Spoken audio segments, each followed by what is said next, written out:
नमस्कार दोस्तों, आज फिर मैं आपसे बेटियों के लिए ही कुछ कहने आई हूँ और अपनी कुछ दिल की बातें आपसे साझा करने आई हूँ। बेटियाँ तो जिंदा रहनी चाहिए, राखी बांधने के लिए बहन चाहिए, कहानी सुनाने के लिए दादी चाहिए, जिद पूरी करने के लिए मौसी चाहिए, खीर खिलाने के लिए मामी चाहिए और साथ निभाने के लिए पत्नी चाहिए।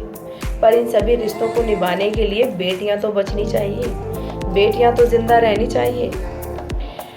घर पर आने पर जो दौड़कर पास आए उसे कहते हैं बिटिया, थक जाने पर प्यार से जो माथा सहलाए उसे कहते हैं बिटिया, कल दिला देंगे कहने पर जो मान जाए उसे कहते हैं बिटिया, हर रोज समय पर दवा की जो याद दिलाए उसे कहते हैं बिटिया, घर को मन से फूलों सा सजाए उसे कहते हैं बिटिया, सहते हुए भी अपने दुख को जो छुपा जाए उसे कहते हैं बिटिया, दूर जाने पर जो बहुत रुलाए उसे कहते हैं बिटिया, मीलों दूर रहकर भी पास होने का जो एहसास दिलाए उसे कहते हैं बिटिया, अनमोल हीरा जो कहलाए उसे कहते हैं बिटिया। एक बहुत बड़ा उदाहरण देती हूँ बेटियों का, ज़्यादा पुरानी बात नहीं है।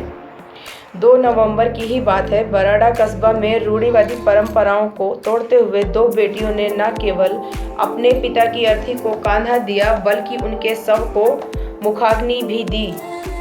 बराड़ा के गांव वंजलपुर निवासी कैप्टन राम किशन अपनी सांसारिक यात्रा पूरी कर पंचतत्व में विलीन हो गए। कैप्टन राम किशन ने 29 वर्ष इंडियन आर्मी में रहकर देश की सेवा की। कैप्टन राम किशन के परिवार में उनकी पत्नी राम प्यारी और 3 बेटियां हैं जिनका विवाह हो चुका है। सदियों से चली आ रही रूढ़िवादी परंपराओं और मान्यताओं के आधार पर कस्बे में एक ऐसी व्यवस्था कायम की है जिसके अनुसार पिता की अर्थी को कांधा सिर्फ बड़ा पुत्र ही दे सकता है। पिता को अग्नि सिर्फ बड़ा पुत्र ही दे सकता है। भारत का संविधान महिला पुरुष को समान रूप से स्वतंत्रता और अधिकार देता है। सामाजिक रूप से भी महिलाओं को समानता देना बहुत जरूरी है। आज महिलाएं किसी भी क्षेत्र में पुरुषों से कम नहीं हैं। वहीं कैप्टन राम किशन की याद में परिवारजनों ने घर के आंगन में अस्थियों पर एक आम का पौधा लगाया है। उन्होंने कहा कि समाज में अब बेटा बेटी में कोई फर्क नहीं रह गया है, तो हम क्यों फर्क करते हैं? हम क्यों किसी बात के लिए पीछे रहते हैं? हम क्यों बेटियों में भेदभाव करते हैं?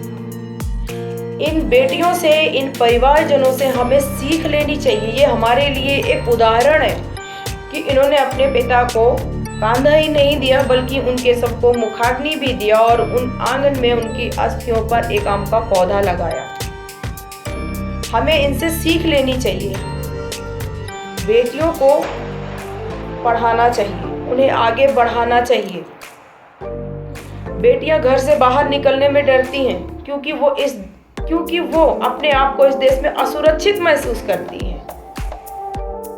दिन में बाहर जाना है तो ठीक है, रात में काम पर बाहर जाना है तो उन्हें डर लगता है कि कब क्या घटना ना हो जाए। हमें अपनी पुरानी सोच बदलनी पड़ेगी और बदलनी भी चाहिए। हम क्यों पिछली सोच पे जी रहे हैं? हमें अपनी सबसे पहले सोच बदलनी है। शुरुआत तो करिए, 1 करिए, 2 करिए, पीछे पीछे सारे न जाने कितने करते आ जाएंगे। शुरुआत तो किसी एक से ही होती है। अरे हम भी तो किसी की बेटियां ही हैं, आप भी किसी की बेटियां हैं।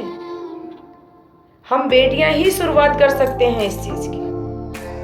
उम्मीद करती हूँ कि आपको ये वीडियो पसंद आया होगा। मेरे दिल की कुछ बातें जो मैंने आपसे साझा की वो आपको पसंद आई होंगी, और अगर आई हैं तो प्लीज़ आप अपने परिवार वालों को, अपने फ्रेंडों को ज़रूर शेयर करें ये वीडियो। मेरा ये मैसेज आप लोगों उन तक ज़रूर पहुँचा। नमस्कार।